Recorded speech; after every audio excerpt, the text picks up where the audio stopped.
Hello everyone and welcome to my channel. My name is Mahendra Kumar. हम जो देख रहे थे अपने पीछे के वीडियोस में, और ये हमारा पहला लेसन चल रहा है अभी, इसका नाम है यूनिट एंड मेजरमेंट। इस लेसन का ये आखिरी वीडियो है और ये आखिरी टॉपिक आज हम डिस्कस करने वाले हैं। ठीक है, ये टॉपिक का नाम है लिस्ट काउंट। लिस्ट काउंट क्या होता है?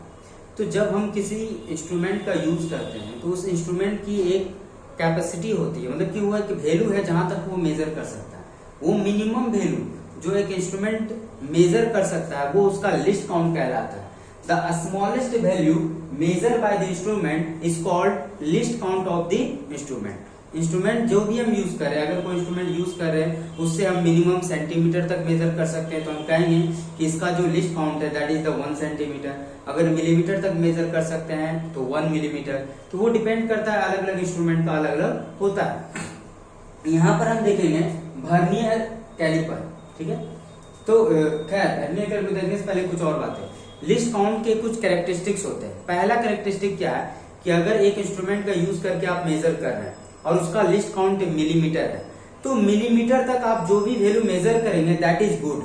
देखिए यहाँ पहला कैरेक्टरिस्टिक है good up to this value, means the measured value of an instrument is good up to least count of the instrument. एक इंस्ट्रूमेंट लिस्ट काउंट तक मेजर करेगा तो वो वैल्यू उसका गुड होगा, यानी उसमें एरर होने की प्रोबेबिलिटी बहुत कम होती है। Next, list count error is the error associated with the resolution of the instrument. अगर किसी कैलकुलेशन में किसी चीज का मेजरमेंट करते हैं, किसी फिजिकल क्वांटिटी का, और उसके लिस्ट काउंट में अगर एरर आता है तो इस एरर का जो रीजन है that is the reason due to resolution of the instrument. जिस इंस्ट्रूमेंट का हम यूज कर रहे हैं उसके रिजोल्यूशन में जो एरर होगा उसकी वजह से इसके लिस्ट काउंट में एरर आएगा। और तीसरा जो है वो है कि smaller list count precise value. अगर एक इंस्ट्रूमेंट का लिस्ट काउंट बहुत कम है और दूसरे का बहुत ज्यादा है तो जिस इंस्ट्रूमेंट का लिस्ट काउंट कम रहेगा वो ज्यादा प्रिसाइज वैल्यू देगा और जिसका ज्यादा होगा वो उतना अच्छा प्रिसाइज वैल्यू नहीं देगा। It means lesser the list count more precise the value given by the instrument. अब हम देख रहे हैं कि वर्नियर कैलिपर का लिस्ट काउंट क्या होता है। ठीक है, ये हम थ्योरेटिकल देख रहे हैं। तो वर्नियर कैलिपर में देखिएगा दो स्केल होता है, एक वर्नियर स्केल और एक मेन स्केल। मेन स्केल और वर्नियर स्केल एक दूसरे के साथ अलोंग में रहता है इस तरह से। तो लिस्ट काउंट कैलकुलेट करने का क्या कि smallest reading of the main scale reading. Main scale जो होगा वर्नियर कैलिपर में उसका जो स्मॉलेस्ट रीडिंग होगा उसको जब हम डिवाइड करेंगे total number of division in the vernier scale. Vernier scale जो रहेगा मेन स्केल के साथ ही रहता है, तो उसमें टोटल जितने डिवीजन रहेंगे उससे जब हम डिवाइड कर देंगे तो हमको least count of the vernier calliper मिल जाएगा। और जनरली वर्नियर कैलिपर का जो लिस्ट काउंट होता है वो 0.1 मिलीमीटर या 0.01 सेंटीमीटर के आसपास होता है। दूसरा इंस्ट्रूमेंट जो हम प्रैक्टिकल में ज्यादा यूज करने वाले हैं, प्रैक्टिकल जो हम लोग होने वाला उसमें वर्नियर कैलिपर, माइक्रोमीटर, स्क्रूमीटर है। तो दूसरा देखते हैं माइक्रोमीटर स्क्रूमीटर। ये क्या है? तो इसको समझने के लिए पहले पिच को समझना होगा। पिच क्या होता है? तो यहाँ पर भी दो स्केल होता है, एक सर्कुलर स्केल होता है और उसके साथ एक अलोंग और भी स्केल होता है। ठीक है, तो स्क्रू में होता है, मान लीजिए इस तरह का रहेगा, एक इस तरह का सर्कुलर रहेगा और दूसरा इसमें इस तरह से लगा हुआ रहेगा। तो यहाँ पर रहेगा ये इस तरह से और ये इधर इस डायरेक्शन में भी रहेगा।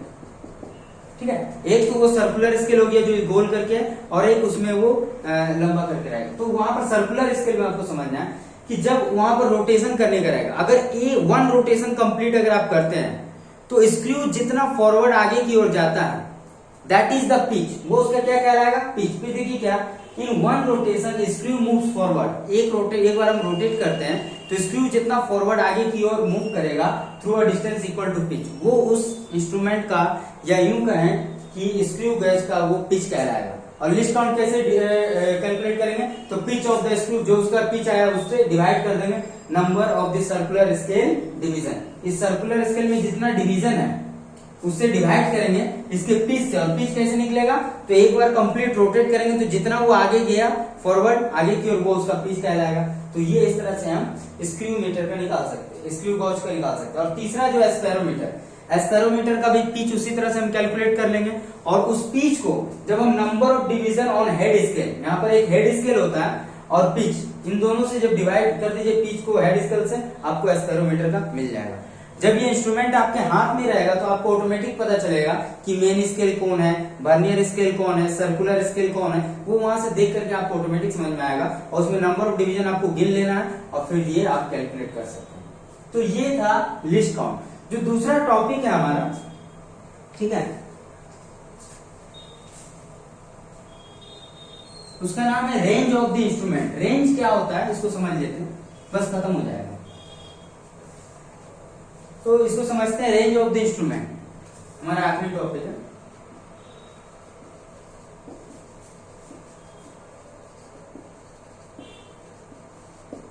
मान लीजिए कि एक हम थर्मोमीटर लिए और उस थर्मोमीटर में सबसे मिनिमम टेम्परेचर जो हम मेजर कर सकते हैं वो सपोज दैट कि -50 डिग्री सेल्सियस है, और उसी थर्मोमीटर से हम मैक्सिमम टेम्परेचर जो मेजर कर सकते हैं सपोज दैट कि 150 डिग्री सेल्सियस है, ठीक है।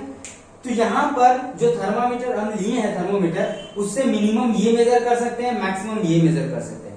तो उस थर्मामीटर जिसका हम यूज कर रहे हैं उसका रेंज क्या हो गया, -50 degree Celsius to 150 degree Celsius, ये इसका रेंज कह रहा है।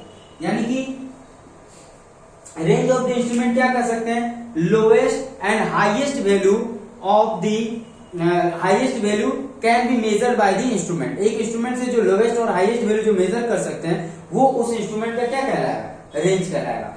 ये खत्म हो गया, ये पहला लेसन जो था यूनिट एंड मेजरमेंट, ये यहाँ कंप्लीट हुआ। अगले वीडियो से हम लोग दूसरे लेसन का जो है वो स्टार्ट करेंगे।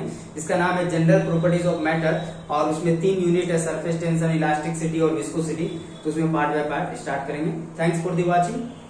अगर कुछ आप लोगों का डाउट हो तो आप कमेंट सेक्शन में बोल सकते हैं, कुछ भी सजेशन हो वो भी आप बता सकते हैं। Thank you.